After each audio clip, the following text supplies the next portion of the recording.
Good morning दोस्तों। तो क्या हाल है आपके? आज सवेरे सवेरे जो है ये क्लास पढ़ाने का मौका मिल रहा है और आप लोगों के साथ पे सबसे पहले तो हरेले की बहुत बहुत शुभकामनाएं। हमारे लोक अगर संस्कृति के हिसाब से या उत्तराखंड के पर्वों में माना जाए तो हरेला एक बहुत इम्पोर्टेंट पर्व माना जाता है। जैसे कि हम जानते हैं हरेला क्या है? हरियाली का प्रतीक है और हरियाली हमारे चारों तरफ की वेजिटेशन और हमसे जुड़ी हुई बहुत इम्पोर्टेंट जो है ऐसे समझिए कि हमारी दैनिक दिनचर्या से या उत्तराखंड के लोगों के तो खास तौर पे जहाँ पे 60 से 80% तक जो है वो पूरा का पूरा स्टेट जो है वो किससे हरे-भरे वृक्षों से जो है घिरा हुआ है। उन लोगों के लिए तो खास तौर पे ये पूरी दुनिया के लिए संदेश देने वाला पर्व है कि हम अपने हरियाली का भी एक त्योहार जो है सारी दुनिया के लिए ये एग्जाम्पल है कि मनाते हैं और उसे किस तरीके से मनाते हैं, हम रिलेट करते हैं अपने दैनिक जीवन में जो कुछ भी है वो किसके साथ पे प्रकृति के साथ पे रिलेट करते हैं। जैसा कि जो मेरे पहाड़ के भाई-बहन हैं, वो लोग तो शायद जानते ही होंगे कि यहाँ पे इस त्योहार के दिन पे एक बहुत फेमस चीज़ जो है जिस टाइम पे हरी जो हमारी क्या करते हैं नॉर्मली एक हरी टोकरी के अंदर पे हम बीजों को उगाते हैं और क्योंकि ये रेनी सीजन का टाइम होता है, इस टाइम पे ये माना जाता है कुछ भी अगर उगाया जाए तो वो क्या रहता है प्रिजर्व्ड रहता है या फिर उग जाता है कुछ भी। तो उसको हम रिलेट करते हैं अपने जीवन में और लोगों का जीवन कैसा हो उसके साथ पे एक जो है जो है चीज़ जो है बोली जाती है, वो चीज़ मैं सबसे पहले बता देता हूँ। जो लोग हिंदी हमारी पहाड़ी भाषा को नहीं जानते हैं, उन लोगों के लिए शायद ये अलग-सा होगा। जो लोग पहाड़ी भाषा जानते हैं, उनके लिए रिवीजन हो जाएगा। जी रया, जाग रया, यो दिन यो मास भेटने रया मतलब क्या है कि सबसे पहले तो जीते रहना और होश में रहना और क्या रहे ये दिन आपकी लाइफ में बार-बार आए। दुबक जस जड़ है जो, पात जस पैल है जो, ठीक है? नहीं तो दूब जैसे एक ग्रास होती है दूब, उसकी तरह जड़ की तरह जैसे वो कंटिन्यूअसली फैलता रहता है, कभी भी चाहे ड्रॉट्स टाइम आए, किसी भी टाइम पे आए, वो खत्म नहीं होता है, ऐसे ही आप फैलते रहना लाइफ में। श्याव जब बुद्धि है जो, बागज जस तराण है जो, मतलब क्या है? जो बुद्धि के है, वो आपकी किसकी तरह हो जाए सियार की तरह हो जाए और शेर बाघ की तरह जो है ताकत हो जाए, शक्ति हो जाए और तब तक जीवित रहो जब तक हिमालय पर्वत पे यूं जून तक मतलब जिस टाइम पे जो है जैसे क्या होता है प्रभात की जो पहली किरण आती है उसको जून बोलते हैं, ठीक है नहीं? सुबह के टाइम पे और शाम के टाइम पे दो टाइम पे जून बोलते हैं, जुनैरी रात या जून वर्ड यूज किया जाता है।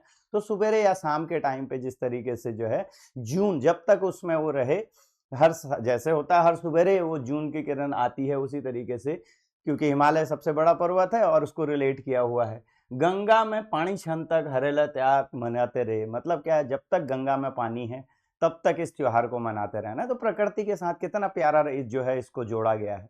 तो आज का हमारा टॉपिक भी ऐसा ही कुछ है और दूसरी बात खास बात यह है जो हमारी प्रवक्ता परीक्षा के लिए हम तैयारी कर रहे हैं उस परीक्षा के कोर्स को पहला वो हमने लॉन्च कर दिया है तो वो अभी हमारा डिस्काउंटेड फॉर्म में सभी लोगों के लिए उपलब्ध है। तो ज़्यादा से ज़्यादा लोग शुरुआती दौर से उसमें जुड़ें और पूरा का पूरे कोर्स का आनंद लें। दूसरा हमारा जो कोर्स एक जो है ऑलमोस्ट कंप्लीशन की तरफ को है एलईओ वाला, वो कोर्स का जो है अभी हमने इसी त्योहार की वजह से जो है एक डिस्काउंटेड फॉर्म में जो है वो दिया है। आप सभी लोग ज़्यादा से ज़्यादा जिन लोगों ने जो है एलईओ का फॉर्म भरा है मतलब मैं ये कहूँगा कि जिन लोगों ने लेक्चरर का और एलईओ का दोनों का भरा हुआ है। आपने देखा होगा लेक्चरर के एग्जाम में बहुत सारे टॉपिक्स ऐसे थे जो 12th बेस नहीं थे, जो आपके बीएससी और एमएससी बेस आए थे। स्पेसिफिकली जो मैंने जो ऑब्जर्व किया उसमें एंजियोस्पर्मेटिक प्लांट फैमिलीज को लेकर के रिलेटेड, उसके अलावा जो है हमारे इवोल्यूशनरी थ्योरी लेमार्किज्म वगैरह वगैरह ये सारी की सारी चीजें इनसे काफी ज्यादा जो है क्वेश्चंस आए थे जो कि बियॉन्ड द 12th बेस थे। जो हमने लेक्चरर का कोर्स पहले कंप्लीट किया था उसमें से 70% के आसपास जो है ये टच मारा है। जिन लोगों ने सही तैयार किया होगा, सही से पूरा का पूरा तैयार किया वो लोग तो क्वालिफाइड हैं ही हैं। मैंने बच्चों को बोला भी है कि जिन लोगों ने जो हमने क्वेश्चन बैंक्स दिए थे और जो हमने तैयारी करवाई थी वो की होगी, वो तो हमारे क्वालिफाइड हैं इस बार। और उसके अलावा अभी हम जो एलईओ वाला है जिनने लेक्चरर का ऑलमोस्ट कोर्स एक बार पढ़ लिया है तो उनके लिए एक एज ऑन बेनिफिट है कि ऑलमोस्ट आपका सिलेबस जो है वो तैयार है। तो अब करना क्या है, सेकेंड स्टेज ये है कि आपको रिवीजन के फॉर्म में लेना है। 2 महीने का अगेन आपके पास पे टाइम है। इस 2 महीने में आप क्या कर सकते हो, हमारा कोर्स परचेज कर सकते हो। इसीलिए शॉर्ट टर्म कोर्स डिस्काउंट हमने किया हुआ है। आपको 2,500 केवल, जो 10,000 रुपए का कोर्स है वो सिर्फ 2,500 मात्र में हम लोग दे रहे हैं। 2,500 मात्र में इसको परचेज करिए और हमारी पूरी गाइडेंस जो है इस कोर्स के फुल एग्जाम तक जो है वो रहेगी। अभी हम already 5,000 plus question topic wise वो दे चुके हैं। उसके अलावा अगले जो हमारे मॉक टेस्ट सीरीज या फिर टेस्ट सीरीज जो होने वाली है उसका बेनिफिट आप उठाएंगे। तो मेरे हिसाब से लगभग हम 10,000 क्वेश्चंस को जाने वाले हैं उस कोर्स में, तो वहां पे उसका आप बेनिफिट उठा सकते हैं। तो अगेन एक बार फिर से हरेला पर्व की आप सभी को, जो उत्तराखंड वासी हैं, जो उत्तराखंड से बाहर हैं, इस चीज का, इस मानसून के मौसम का जो है एक बहुत बहुत बधाई। खास चीज क्या है कि उत्तराखंड में बहुत सारे तीज और त्योहार जो है हरेले के स्पेसिफिकली बनाए जाते हैं। आज के दिन ये माना जाता है कि कोई भी पेड़ आप लगाते हो तो वो कभी मरता नहीं है, वो पनप जाता है। तो इसलिए एक पेड़ तो आज लगाएं ही लगाएं। दूसरी चीज, हमारे उत्तराखंड में बहुत सारी चीजें ऐसी हैं जो कंजर्वेशन के लिए की गई हैं। हमारे ही पास में एक ग्वालदम जगह है जहां से एक जो है अगेन फेस्टिवल स्टार्ट हुआ था छोटा सा। उसमें शादी के दिन पे क्या किया जाता है, एक पेड़ लगाया जाता है और बेटी की विदाई के समय पे उस पेड़ को लगाया जाता है, ठीक है नहीं। और जो है जो उसके मायके वाले हैं उसको जो है फिर लाइफ टाइम जो है पालते हैं, इस तरीके के। और उसके अलावा पेड़ों के कंजर्वेशन के लिए एक और त्योहार है, जैसे कि त्योहार क्या है, एक और जब जो है एक्ट आया था कि जो हिल एरिया के पेड़ काटे जाएंगे, उस टाइम पे चिपको आंदोलन उत्तराखंड में बहुत एक्सट्रीम रहा। वेजिटेशन के हिसाब से समझेंगे तो, या फिर बायोडाइवर्सिटी के हिसाब से समझेंगे तो उत्तराखंड जो है वो वास्टली बायोडाइवर्स। और अभी आगे हम जो आज चैप्टर करने वाले हैं, क्योंकि दिन भी ऐसा है, मुहूर्त भी अच्छा है और सारी चीजों को जानने के लिए ये जरूरी भी है। और पहला तो सबसे मेन चीज ये है कि आज जो हम पढ़ने वाले हैं वो सिर्फ जो है न उत्तराखंड वालों के लिए, न हमारे जो है जो पढ़ने वाले हैं उनके लिए, ये सब उन लोगों के लिए है जो कि जिंदा हैं। मेरी नजर में तो जो जीवित है वो उस इंसान को इस टॉपिक को जो है जरूर पढ़ना चाहिए। टॉपिक का नाम है बायोडाइवर्सिटी या फिर जैव विविधता। जैव विविधता हमें सबसे पहले जाननी क्यों चाहिए, क्या खास है हमारे चारों तरफ। हम जैसे कि जानते हैं हम इस जैव विविधता का ही एक हिस्सा हैं, एक छोटा सा बिंदु मात्र है जैव विविधता का। अगर ओवरऑल धरती के अंदर पे जीवों का नंबर देखा जाए तो बहुत बड़ा है, उसमें से 0.00001 भी हम नहीं आते हैं, ठीक है नहीं। तो उस हिस्से में अगर हम देखें तो प्रकृति से हमें वायु, जीवन, सारा का सारा, प्रकृति से भोजन, और प्रकृति से ही हम उत्पन्न होते हैं और प्रकृति में ही मिल जाते हैं। और जैव विविधता क्या है, जो जीवित इस प्रकृति के अंदर पे हैं उन सभी की जो है स्टडी करना, किस तरीके से जो है जैव विविधता है हमारे चारों तरफ, किस तरीके से डिफरेंट डिफरेंट टाइप के जीव जंतु हैं और कैसे वो हमारे से संबंध रखते हैं। हमने क्या ऐसा किया है कि वो डेंजर में आ गए हैं, इंडेंजर्ड स्पीसीज के बारे में भी जानेंगे। हमारे आसपास कुछ खास ऐसे जीव जिनका हमें विशेष तौर पे कद्र या शुक्रिया अदा करना चाहिए कि जिसकी वजह से हमारी इकोलॉजी या इकोसिस्टम या बायोडाइवर्सिटी प्रिजर्व्ड है। हमारे स्टेट के अंदर पे कुछ ऐसे बायोस्फीयर रिजर्व या नेशनल पार्क्स हैं जो कि क्या है पूरी दुनिया के लिए मिसाल है कि किस तरीके से हमने कुछ ऐसी प्रजातियों को बचा के रखा है जो दुनिया में और कहीं नहीं पाई जाती हैं। ये सब जानकारी को जानने के लिए आज का ये वीडियो तो शायद सभी ने देखना चाहिए। मेरी उम्मीद है ये वीडियो ज्यादा से ज्यादा लोगों तक जाएगी और लगभग भारत के हर उस प्रकृति प्रेमी तक जाएगी। और आज के दिन पे ही खास तौर पे इसको करने का मेरा पर्पज भी यही है कि हर प्रकृति प्रेमी आज के दिन पे कम से और दिन जैसे उगे ना, मतलब लोगों के अंदर पे भाव उमड़े ना उमड़े, आज के दिन पे तो खास तौर पे उत्तराखंड के लोगों के अंदर पे ये उमड़ता ही है कि हमें प्रकृति से प्रेम है। तो उस प्रेम भाव को जो है आगे को बढ़ाइए और ज्यादा से ज्यादा लोगों को ये वीडियो पहुंचाइए। तो हमारा आज का टॉपिक है बायोडाइवर्सिटी। क्या है बायोडाइवर्सिटी? बायोडाइवर्सिटी क्या है कि हमारे चारों ओर जो डाइवर्स बायोलॉजिकल फॉर्म्स हैं उसकी स्टडी की हम बात कर रहे हैं। तो हमारा उसके अलावा इसमें और क्या पढ़ना है, हमने कंजर्वेशन ऑफ वाइल्ड लाइफ, जो भी हमारे जंगली जीव जंतु पेड़ पौधे हैं उनके कंजर्वेशन के बारे में सबसे पहले जो है यहाँ पे पढ़ना है। तो अब जो है स्पेशली फोकस हम यहाँ पे करेंगे उत्तराखंड। तो कोर्स की अगर हम बात करें तो कैसे कैसे, सबसे पहले हम बेसिक कॉन्सेप्ट्स को जानेंगे ठीक है नहीं, क्या है इसमें definition, merits, alpha beta and gamma, level of diversity, इसके बारे में जानेंगे। फिर कंजर्वेशन, किस तरीके से हम बायोडाइवर्सिटी को आज के दिन पे हम लोग सब जो है नेचुरलिस्ट लग करके किस तरीके से बायोडाइवर्सिटी को इन स्ट्यू मतलब अपनी जगह पे एक्स स्ट्यू कंजर्वेशन कर रहे हैं, तो इन टर्म को जो है क्लियरिफाई करेंगे। उसके बाद पे क्या है wild life organs and legal forms जो है उनके बारे में जानेंगे। इसके बाद पे पार्क जो है उत्तराखंड के सिंबल बेसिकली कौन कौन से जो है, जैसे हमारा आ गया राज्य पुष्प हो गया और राज्य जंतु हो गया, जीव, और इन सारे के सारों के बारे में जानेंगे, ठीक है नहीं। उसके अलावा डिफरेंट नेशनल पार्क्स और protected area present in Uttarakhand, इसको कॉन्टेक्स्ट में लेते हुए चलेंगे। फिर प्रोजेक्ट टाइगर के बारे में लास्ट में थोड़ा सा बात करेंगे। तो चलिए शुरू करते हैं। कौन सा सबसे पहले आता है, क्या है बायोडाइवर्सिटी के कॉन्सेप्ट को, ठीक है नहीं। तो इसकी डेफिनेशन के बारे में जानते हैं क्या है ये सबसे पहले क्या है एडवर्ड विल्सन ने जो है सोशियोलॉजिस्ट थे, उन्होंने ये टर्म जो है कॉइन किया था कि बायोडाइवर्सिटी, किसके बारे में बायोडाइवर्सिटी का टर्म जो है ये क्या है एडवर्ड विल्सन ने सबसे पहले किया है। क्या है ये पूरी की पूरी हमारे चारों तरफ मिलने वाले जो जीवित समूह हैं उनका जो है combined variety of living organism. जब हम ऑर्गेनिज्म वर्ड यूज करते हैं बायोलॉजी में तो ये उसके बारे में include plant, animal, fungi and microbe, सारे के सारे जो जीवित हैं इस धरती के अंदर, जितने भी जीवित हैं वो किसके अंदर पे आते हैं बायोडाइवर्सिटी के अंदर आते हैं, ठीक है नहीं। क्या होते हैं forms of the web of life that sustainers, मतलब पूरा का पूरा जो झुंड, ये समूह जो पूरे के पूरे जीवन चक्र को चलाता है, जैसे हम दूसरों पे और दूसरे हम पे जो है डिपेंडेंट हैं, उस तरीके से जो है बायोडाइवर्सिटी टोटलिटी में जो है स्टडी की जाती है। तो अब अगर आगे आएंगे तो सबसे पहला आता है जेनेटिक डाइवर्सिटी। अगर आप देखोगे तो पहला जीव हम जानते हैं धरती पे जो यूनिसेल ऑर्गेनिज्म आया था वो क्या था, कॉसरवेट्स था।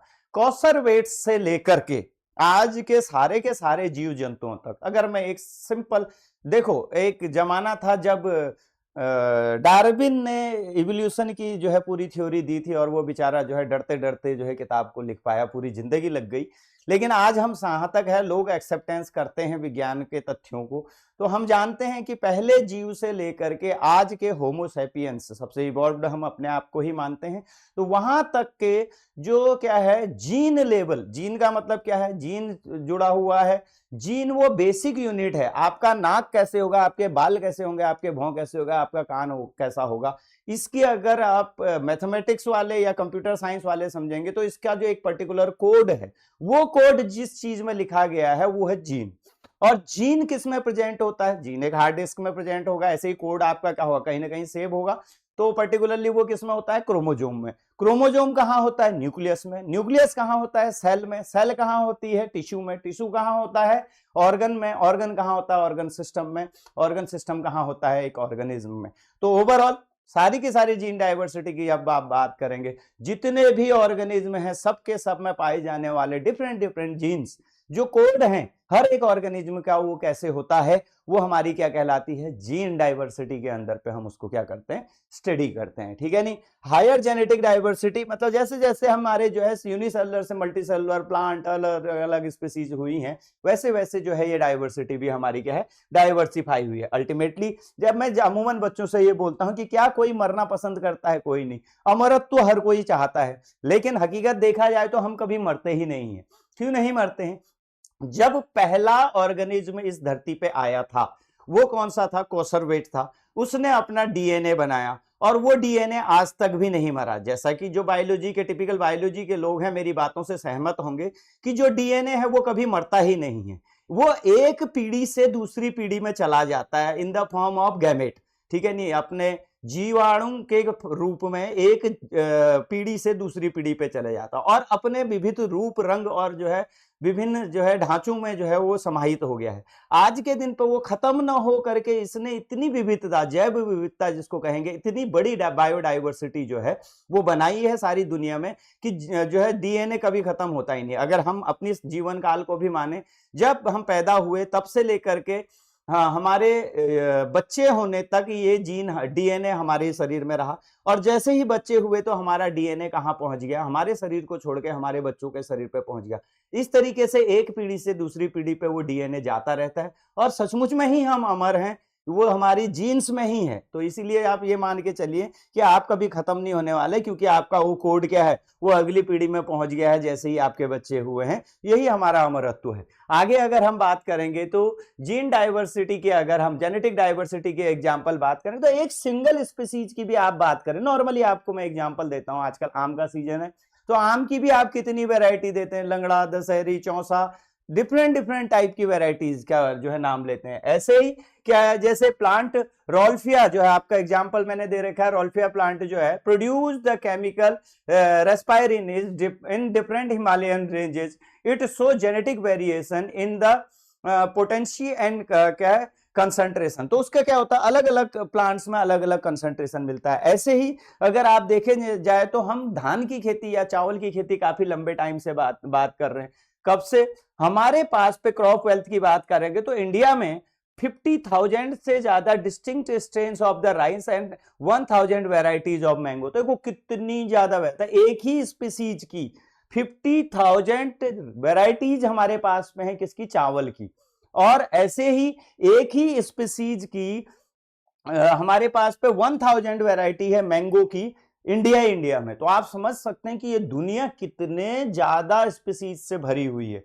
डॉग आपने देखा होगा, अलग अलग वैरायटी के डॉग दिखाई दे रहे हैं। ये जर्नल एग्जांपल दे रहा हूं जो आपको समझ में आते हैं, आपको सामने दिखाई देते हैं। कितने टाइप के कुत्ते आपको दिखाई देते हैं। सेम क्या है, एक ही स्पीसीज है और इतनी जो स्पीसीज में भी वेरिएशन है। इंसान भी एक ही है स्पीसीज और उस एक का काउंट ये है। और अगर लगभग आप समझोगे तो ये तो बहुत ही ज्यादा हमारी डाइवर्स है। बहुत कुछ खोजा जा चुका है और बहुत कुछ खोजा जाना अभी बचा हुआ है, ठीक है नहीं। ये है डाइवर्सिटी की एक, अगर देखा जाए तो ह्यूज स्केल पे। तो तब हमें लगता है कि हम तो एक बिंदु मात्र भी नहीं है इस टोटल डाइवर्सिटी के, समझ में आता नहीं। और हम वो कौन होते हैं कि इस डाइवर्सिटी को क्या कर दें, खत्म कर दें। इसलिए ये हमसे जुड़ा हुआ एक बहुत बड़ा जो है यक्ष प्रश्न बन जाता है कि किस तरीके से डाइवर्सिटी जो है, अगर आज हम जिम्मेदार हैं तो आज हमने क्या करना चाहिए, इस डाइवर्सिटी को कंजर्व करना चाहिए। आने वाली पीढ़ियां भी इस जो है धरती के अंदर पर रहें, सरवाइव करें, इसलिए हमें बायोडाइवर्सिटी जो है पढ़नी चाहिए।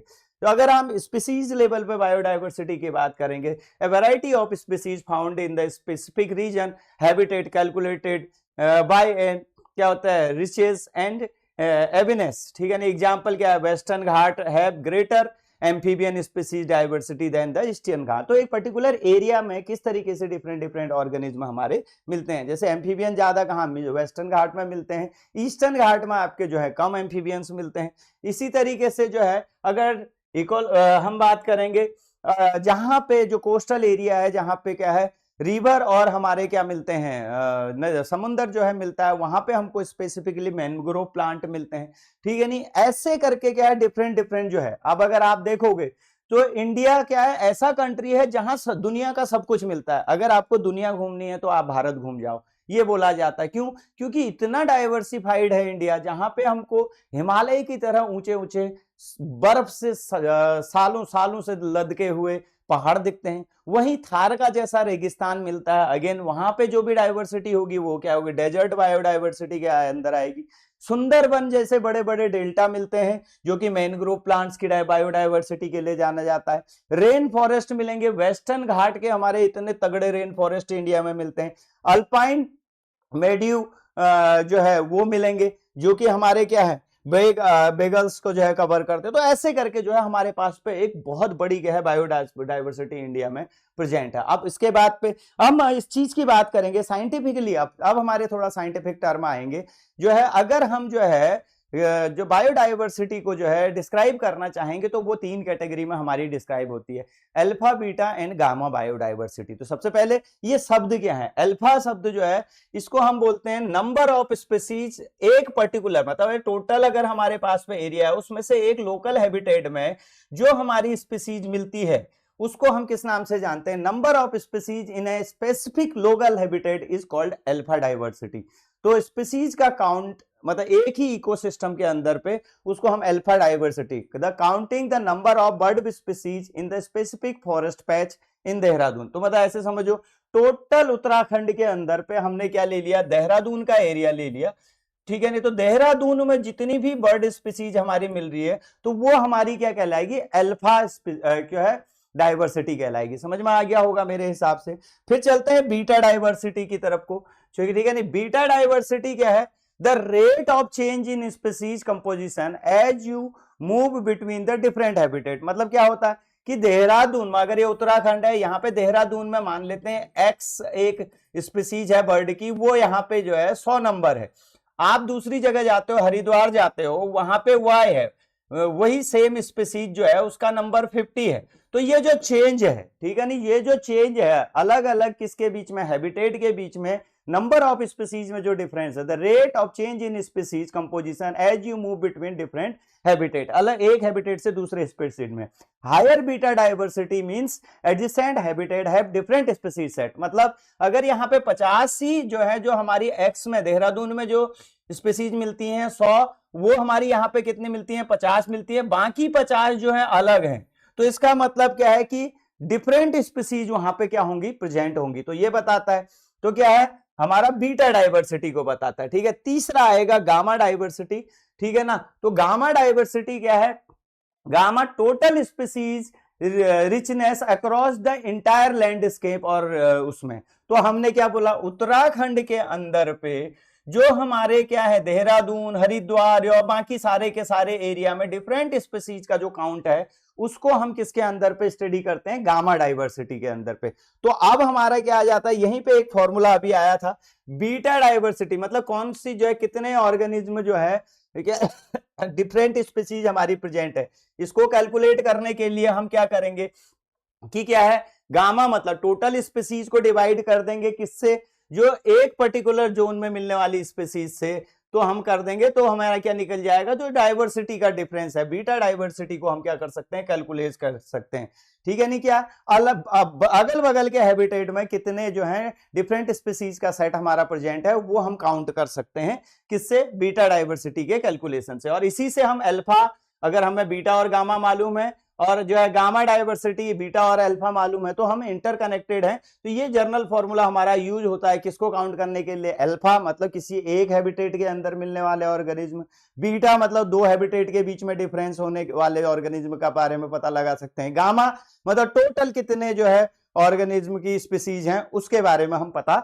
लगा सकते हैं। तो alpha beta gamma, I hope आप लोगों को क्लियर हो गया होगा, ठीक है नहीं। फिर आ जाते हैं कंजर्वेशन के बारे में। कंजर्वेशन क्या है, बहुत सारी ऐसी स्पीसीज हैं जो कि हमारी क्या है, एक्सटेंट होने वाली हैं, कुछ हमारी जो है डेंजर में है, तो उनको बचाना मतलब किस तरीके से वो आगे फ्यूचर के लिए भी बचे रहें, वो हम किसके अंदर पे स्टडी करते हैं, कंजर्वेशन के अंदर पे स्टडी करते हैं, ठीक है ना। उसको हम किसके अंदर पे स्टडी करते हैं, कंजर्वेशन स्ट्रेटेजी। अब क्या क्या स्ट्रेटेजी हम अपनाते हैं उसको हम डिटेल में पढ़ते हैं, ठीक है। सबसे पहले क्या है कि सबसे पहले कंजर्वेशन स्टडी में आता है in situ and ex stew.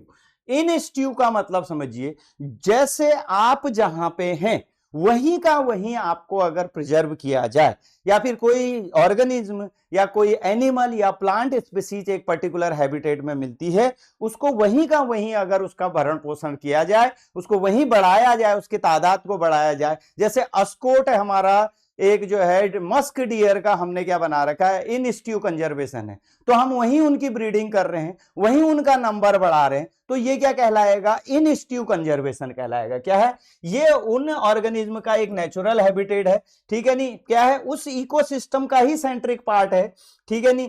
उस जगह पे हमको उनको लोअर मेंटेन, क्योंकि एक्सटर्नल हमको कोई इन्वायरमेंटल चेंजेस नहीं करने पड़ेंगे, उनके लिए कोई स्पेशल ऐसा कुछ मेंटेनेंस नहीं करना पड़ेगा, तो मेंटेनेंस की कॉस्ट क्या आएगी, कम आएगी। अब ऐसे कौन से एग्जाम्पल हैं, उसको हम किस कैटेगरी में रखते हैं, नेशनल पार्क और बायोस्फीयर रिजर्व।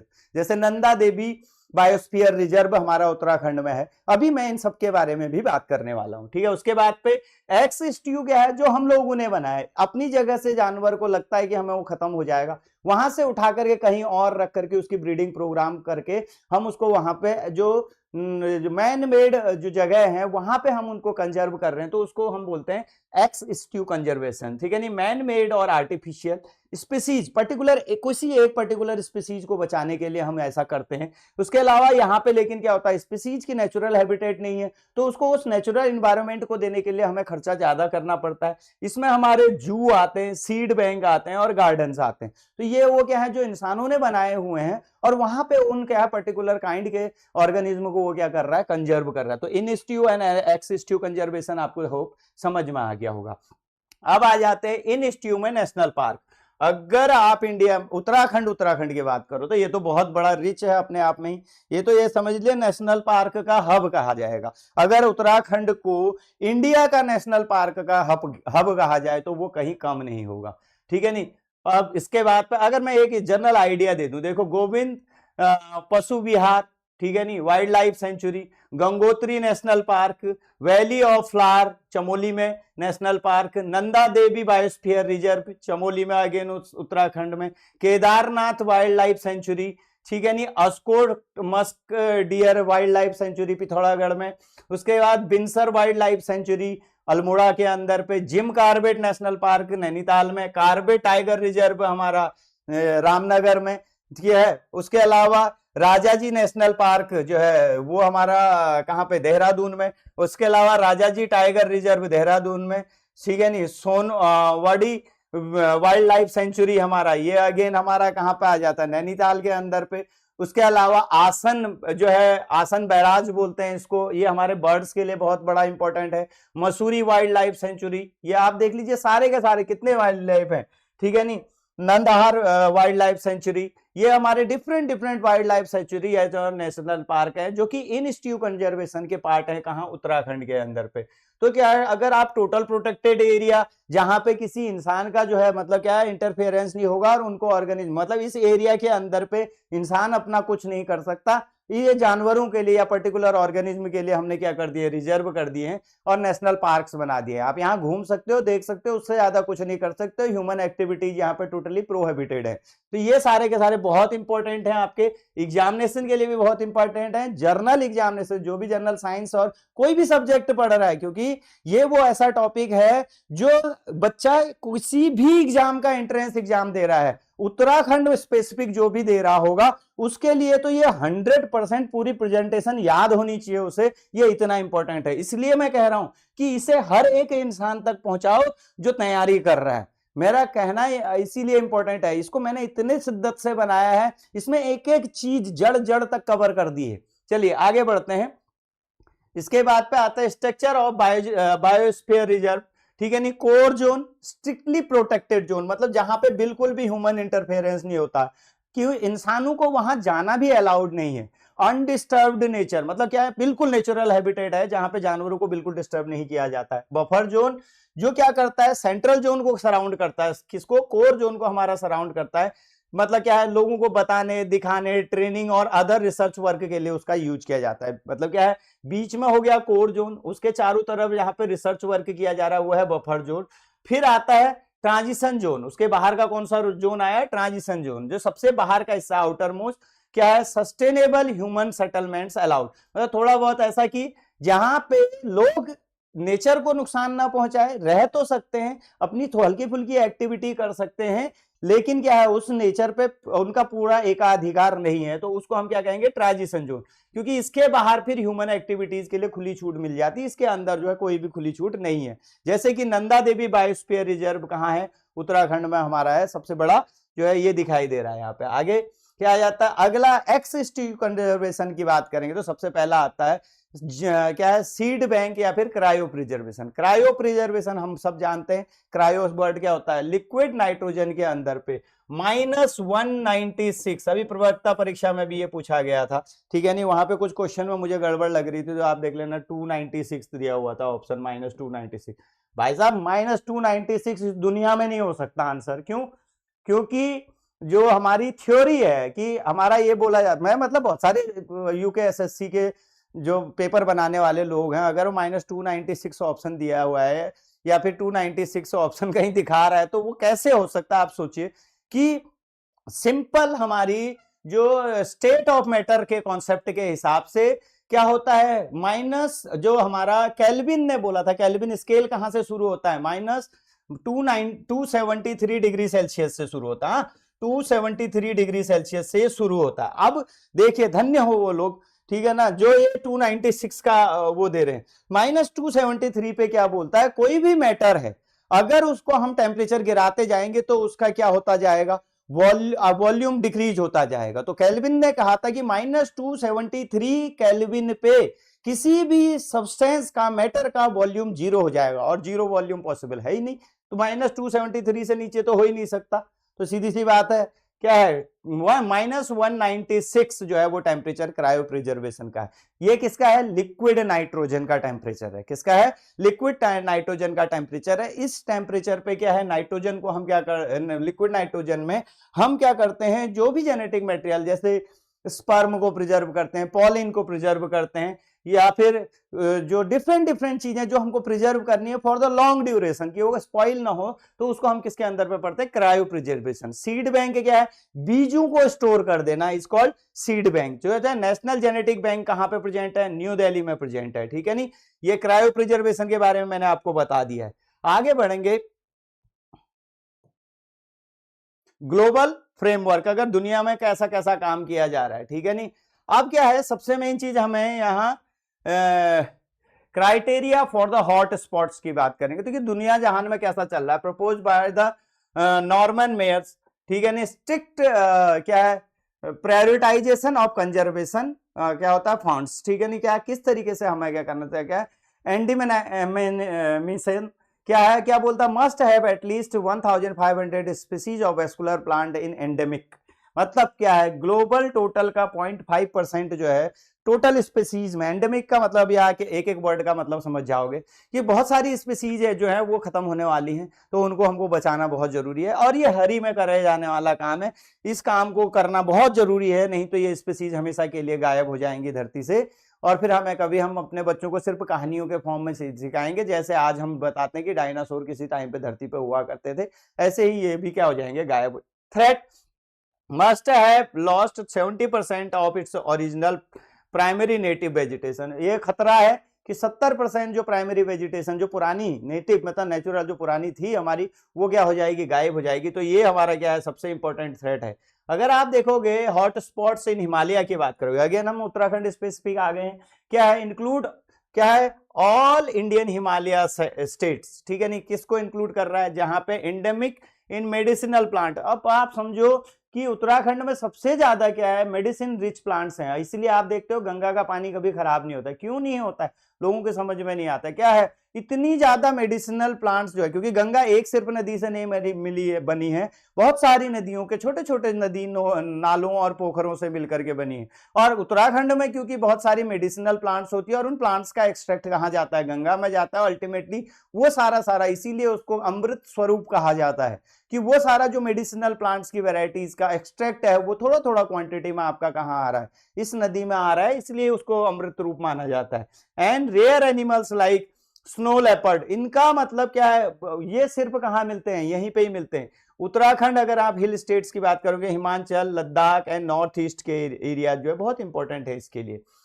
आगे आते हैं, वेस्टर्न घाट की अगर बात करेंगे, हॉटेस्ट हॉट स्पॉट है, globally famous for the shola, the forest and massive evergreen diversity, ये आप देख सकते हैं। उसके अलावा home to the lion tailed क्या होता है, मकाक एंड क्या है, मलाबार जाइंट स्क्वायरल के लिए जो है फेमस है ये एरिया। आपका अगेन याद रखना है आपको कौन से, वेस्टर्न घाट्स की जब हम बात कर रहे हैं, ठीक है नहीं, इन दो स्पीसीज के लिए बहुत ज्यादा फेमस है। उसके बाद पे रामेसर कंजर्वेशन जो है 1971 में जो है इसको अप्रूवल मिला था। अब ये जो है अगेन उत्तराखंड में है, ठीक है नहीं, क्या है, signed in Ramsar, Iran focused and wise use of क्या होता है, वेटलैंड क्या होता है, of the kidney of the earth, ठीक है नहीं। वर्ल्ड वेल्थ लैंड फरवरी 2 में मनाया जाता है। इंडियन टोटल क्या है, 80 साइट्स हैं एज फॉर 2020। तो आसन बैराज जो है कंजर्वेशन रिजर्व 2020 में स्टार्ट किया गया। ये कहाँ, देहरादून जिले में जो है आसन एक जगह है, वहां पे ये है, जहाँ पे जो है डिफरेंट स्पीसीज ऑफ बर्ड जो है वो वहां पे माइग्रेटरी बर्ड्स के लिए जो है रामेश्वर कंजर्वेशन जो है वो है, रिजर्वायर जो है वो है कहाँ पे, आसन में, ठीक है ना। तो समझ गए नहीं बात। आगे चलते हैं, हमारा ऑर्गेनिज्म एंड द इंस्टीट्यूशंस, जो है इसके बारे में बात कर लेते हैं। अगर आप बात करेंगे हर्बेरिया, हर्बेरियम सब जानते हैं क्या है, एक फाइल होती है जिसमें हम जो लिविंग ऑर्गेनिज्म के पार्ट्स हैं उनको ड्राई प्रिजर्व करते हैं। उस फाइल के अंदर पे कहाँ से वो लिया गया, उसकी इकोनॉमिक वैल्यू, किसने उसको इकट्ठा किया, और किस तरीके से जो है वो उसका मेडिसिनल से लेके डिफरेंट यूज है, उसका क्लासिफिकेशन क्या, पूरी डिटेल उसके अंदर पे डाल देते हैं। उसको हम किस नाम से जानते हैं, एक किताब बना देते हैं, ऐसे समझिए लिविंग ऑर्गेनिज्म के सैंपल के साथ, तो उसको हम किस नाम से जानते हैं, हर्बेरियम। ठीक है ना, तो एक लाइब्रेरी टाइप है, ठीक है नहीं, रिपोजिटरी ड्राइड, और क्या है हर्बेरियम प्रिजर्वेशन किस तरीके से होता है वो मैंने आपको बता दिया है। क्या है, wild life institution in India, WII बोलते हैं, कहाँ लोकेटेड है, देहरादून उत्तराखंड में, और कब स्टेब्लिश हुआ था, 1982 में स्टेब्लिश हुआ था। The brain behind all India tiger conscious, ठीक है नहीं, क्या है, train wild life managers and biologist, ठीक है नहीं, ऑटोनोमस अंडर जो है MOEFCC, ठीक है नहीं, तो क्या है, ये हमारा जो है टाइगर्स को प्रोटेक्ट करने के लिए किया था, और अब इसका इफेक्ट जो है धीरे धीरे दिखने लग गया था। एक टाइम तो ऐसा आ गया था कि टोटल टाइगर डाइवर्सिटी क्या हो गई थी, लगभग खत्म हो गई थी हमारी, ठीक है ना। फिर आते हैं वाइल्ड लाइफ लेजिस्लेशन, कुछ नियम कानून जो है इसके लिए बनाए गए। क्या है, जो है WPA 1970 schedule 1 and 2, higher protection, ठीक है नहीं, हंटिंग और क्या है trading species in this schedule, मतलब इस शेड्यूल के अंदर, शेड्यूल 1 1972 का शेड्यूल 1 एंड 2 WTA, ठीक है नहीं, ये क्या कर रखा है WPA, ठीक है ना, ये क्या कर रखा है, इसमें ऐसे ऑर्गेनिज्म जो कि बिल्कुल खतरे के निशान पे हैं, उनकी हंटिंग और ट्रेडिंग जो है पूरी तरीके से जो है और नॉन अवेलेबल जेल जो है इस तरीके की एक्ट करने वालों को जो है, उसमें tiger, snow leopard, musk deer और मोनाल फीजेंट जो है वो ऑर्गेनिज्म है, ठीक है नहीं। अब आ जाते हैं वाशिंगटन कंजर्वेशन, ठीक है नहीं, क्या रेगुलेट्स, क्या है international trade in endangered species, word together appendices, ठीक है नहीं, तो अपेंडिक्स क्या, threat with the extension and commercial trade band, मतलब क्या पूरी दुनिया में ऐसे जो, मतलब इंडिया में ही नहीं पूरी दुनिया में जो इंडेंजर्ड स्पीसीज है उनकी एक लिस्ट बनाई गई है, और उनका जो है ट्रेडिंग से लेके हर चीज जो है इलीगल कर दिया गया है। अपेंडिक्स 1 है, अपेंडिक्स 2, ठीक है नहीं, 2 के अंदर पे वो जानवर रखे गए हैं जो खतरे में अभी तो नहीं है लेकिन वो खतरे में हो सकते हैं, उनका भी जो है सारा का सारा ट्रेडिंग वगैरह वगैरह बंद कर दिया। अपेंडिक्स 3 के अंदर पे, ठीक है नहीं, जो कि वो जानवर हैं जो एक पर्टिकुलर एरिया कंट्री के अंदर पे प्रोटेक्टेड है, दूसरी कंट्री में प्रोटेक्टेड में भी ना हो, तो ये 3 अपेंडिक्स बना रखी है। एक तो बिल्कुल जो खतरे पे है वो, एक वो क्या है अभी खतरे में नहीं लेकिन खतरे में जाने के जिनके चांसेस हैं, और तीसरे किसी एक पर्टिकुलर कंट्री के अंदर पे जो है जो हमारे प्रोटेक्टेड हैं, दूसरी कंट्री में नहीं है। तो ये 3 अपेंडिक्स का मतलब आपको समझ में आ गया होगा किस तरीके से हमने इसको किया गया। अगर हम इंटरनेशनल यूनियन ऑफ जो है, अगर हम कैटेगरीज का नोमेनक्लेचर करेंगे, तो कैटेगराइजेशन का जो है उनका नोमेनक्लेचर करेंगे, तो सबसे पहले ये कोड दिए गए हैं जिसके हिसाब से हम जो है हम EX वर्ड किसके लिए होता है, जो पूरी तरीके से एक्सटेंट हो गई हैं स्पीसीज उनके लिए, ठीक है नहीं। क्या होते हैं, दूसरा EW वाइल्ड में, तो जंगलों में जो अपने नेचुरल हैबिटेट में खत्म हो चुके हैं उनके लिए EW extend in the wild, but हमने जो है कैसे रिजर्व और बाकी जगहों पर उनको बचा रखा है। फिर क्रिटिकली इंडेंजर्ड, जो कि क्या है बहुत खतरे के निशान पे, बिल्कुल खतरनाक तरीके से अभी जिंदा तो हैं लेकिन गायब होने के कगार पे हैं। इंडेंजर्ड स्पीसीज जो हम EN से सिंबलाइज करते हैं। वनरेबल, ठीक है नहीं, खतरे पर मतलब इनके ऊपर खतरा है। नियर थ्रेट, और फिर लीस्ट कंसर्न, ये तो बहुत सारे हैं, ठीक है नहीं। और कुछ क्या है, DD का मतलब है डाटा डिफिशिएंट, जिनके बारे में बहुत ज्यादा डाटा हमें पता नहीं है। और नॉट इब्यूल्ड, ये हमारे टर्मिनोलॉजी है, ये सारी टर्मिनोलॉजी आपको आनी चाहिए, ठीक है नहीं। तो इसमें सबसे ज्यादा कौन से हैं, रेड वाले, ठीक है नहीं, क्या है एक्सट्रीमली हाई रिस्क वाले। और फिर इंडेंजर्ड वाले कौन से, EN हाई रिस्क। फिर कौन से आते हैं, वनरेबल, हाई रिस्क, वेरी, अब क्या एक्सट्रीमली हाई रिस्क जो बिल्कुल ही बहुत कम बचे हैं। वेरी हाई रिस्क मतलब थोड़ा बहुत क्वांटिटी तो है लेकिन फिर भी ये खत्म होने के चांसेस हैं। और हाई रिस्क पे तो जो है इस तरीके से जो हमने ये 3 कैटेगराइजेशन जो है मेन हमने रखी। अब आ जाते हैं उत्तराखंड के बायो प्रोफाइल के अंदर पे। अगर आप देखोगे अल्पाइन मस्क डियर, इसका मैंने जैसे बताया था पिथौरागढ़ में अस्कोट एक जगह है जहां पे इसका जो है ब्रीडिंग प्रोग्राम और वो सारा का सारा चल रहा है। और हमने जो है अभी बायोस्फीयर रिजर्व का जो पिक्चर देखा था उसमें मैंने दिखाया भी था, ठीक है नहीं। नोन एज मस्क पोर्ड, और क्या होता है कस्तूरी मृग बोलते हैं। Endangered found in high altitude of serves highly क्या होता है पॉज्ड फॉर द परफ्यूम, ठीक है ना, क्या किया जाता है इसको, इसके कस्तूरी के लिए मार दिया जाता है, तो इसलिए ये खतरे में है। तो अल्पाइन मस्क डियर आपने ध्यान रखना है, ठीक है ना। उसके बाद पे कौन सी है, मोनाल फिजेंट, अगेन हमारा क्या है, राष्ट्रीय पक्षी है ना, सॉरी स्टेट बर्ड है मोनाल फिजेंट। लेपोफोरस इम्पेजिनस, ठीक है, नोन फॉर द इरिडेंट, क्या है, पिकॉक लाइक फेथर्स, क्या है, मोर की तरीके के पंख हैं, क्या है, 2500 से 4500 मीटर में, हाईली सिंबलाइक इन पहाड़ी कल्चर, तो हमारे कल्चर के अंदर पे बहुत ज्यादा इसकी इंपॉर्टेंस है, ठीक है। तो स्टेट बर्ड है कौन सा है, हिमालयन मोलाल। उसके बाद पे आ जाएंगे स्टेट ट्री, जिसको हम किस नाम से, बुरांस के नाम से जानते हैं, उसको रोडोडेंड्रॉन बुरास, ठीक है ना, ये हमारा दिखाई देता है, इसका जूस वूस बनाया जाता है, डीप रेड कलर के ब्लूसम, और इस क्या अप्रैल, मार्च अप्रैल के टाइम पे ये खिलता है, और पूरा जंगल का जंगल कैसा दिखाई देता है, पिंकिश और रेडिश कलर का दिखाई देता है। जूस और हार्ट के मेडिसिन के लिए यूज किया जाता है। इसके अलावा ब्रह्म कमल सभी को मालूम है, क्या है, सुसेरिया ओबिलिया लेटा, जो है found in risky high altitude, क्या 3500 से 4500 में, देवी को ये चढ़ाया जाता है, शिव जी को ये चढ़ाया जाता है, नंदा देवी फॉरेस्ट रिजर्व के अंदर पे मिलता है, ब्लूम बिटवीन जुलाई टू सितंबर, ठीक है ना, रात जात में जो है बहुत इंपॉर्टेंट इसको माना जाता है। उसके अलावा अगर उत्तराखंड के नेशनल पार्क्स की बात करेंगे तो हमारे कौन से हैं, जिम कार्बेट नेशनल पार्क, ज्यादातर मैंने बता दिए थे उस डायग्राम के अंदर में, फिर भी एक रिव्यू दे देता हूँ।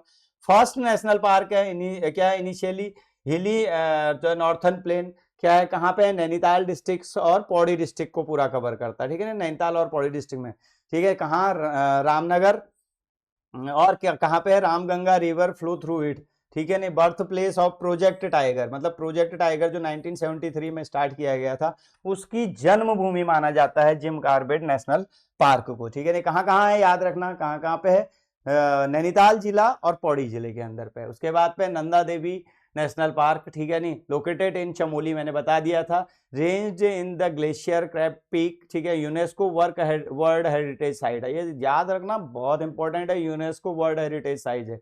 Core area is closed to the tourist and preservation of, क्या होता है, पैरास्टाइन वाइल्ड स्टैंड, ठीक है, तो समझने की बात नंदा देवी है।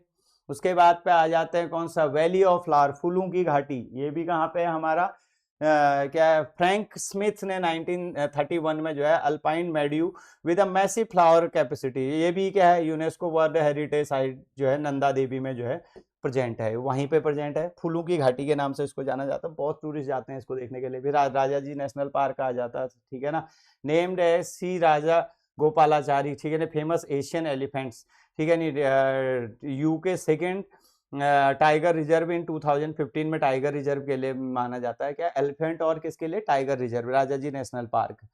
फिर हमारा आ जाता है किसका, फिर आता है Gangotri national park, largest national park है ये उत्तराखंड का, ये भी कहाँ है, उत्तरकाशी में प्रेजेंट है, स्नो लेपर्ड के लिए, अगेन याद रखना किसके लिए है, स्नो लेपर्ड के लिए जाना जाता है। फिर आते हैं फ्लैगशिप प्रोजेक्ट एंड थ्रेड, क्या होता है, ट्रेंड्स, ठीक है नहीं, उनकी बात करेंगे तो प्रोजेक्ट टाइगर लॉन्च्ड, क्या कार्बेट नेशनल प्रोजेक्ट अप्रैल 70 क्या होता है, वाइबल जो है टाइगर की पॉपुलेशन जो है अभी तो बहुत ज्यादा इस पे काम हो गया है, ठीक है नहीं, तो national tiger conservation authority govern this reserve, ठीक है, तो ये याद रखना। अगेन ये इंपॉर्टेंट क्वेश्चंस आने वाले हैं इनसे, आप ये समझ लो 2-3 क्वेश्चन बनने वाले हैं। अगर आप टाइगर जो है डाटा की बात करेंगे तो अभी कुछ मैंने बताया ना, जैसे कि अब जो है हमारे पास 300,167 प्लस, तो अब पॉपुलेशन धीरे धीरे क्या हो रही, बढ़ रही है, ठीक है ना। उसके अलावा अगर आपकी एग्जामिनेशन टेक हुए हैं तो बायोडाइवर्सिटी के hot spot idea, first national project, UK largest national project क्या है, गंगोत्री में है, रामेश्वर कहाँ पे है, रामसर जो है आसन बैराज देहरादून में है, WPA ईयर कौन सा है 1972, रामेश्वर ईयर कौन सा है 1971, प्रोजेक्ट टाइगर ये बर्ड के लिए, हाँ ये याद रखना, ठीक है, प्रोजेक्ट टाइगर 1973। तो यहाँ पे हमारा क्या हो जाता है, पूरी की पूरी कहानी किसकी, बायोडाइवर्सिटी की, उत्तराखंड की खत्म हो जाती।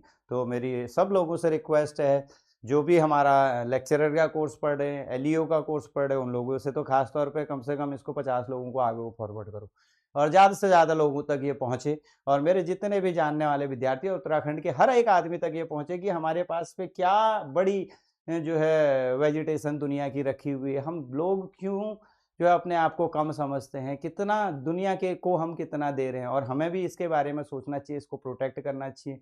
अगर आप उत्तराखंड में हो, तो इन सब जगहों को एक बार घूमने के लिए ज़रूर जाएँ। जैसे हम बोलते हैं कि 4 धाम यात्रा, वैसे एक धाम यात्रा ये भी होनी चाहिए कि इन सभी नेशनल पार्क और बायोस्फीयर रिजर्व्स को हम जो है देख के आएँ। ठीक है, थैंक यू। आज के लिए इतना ही। Okay, bye-bye.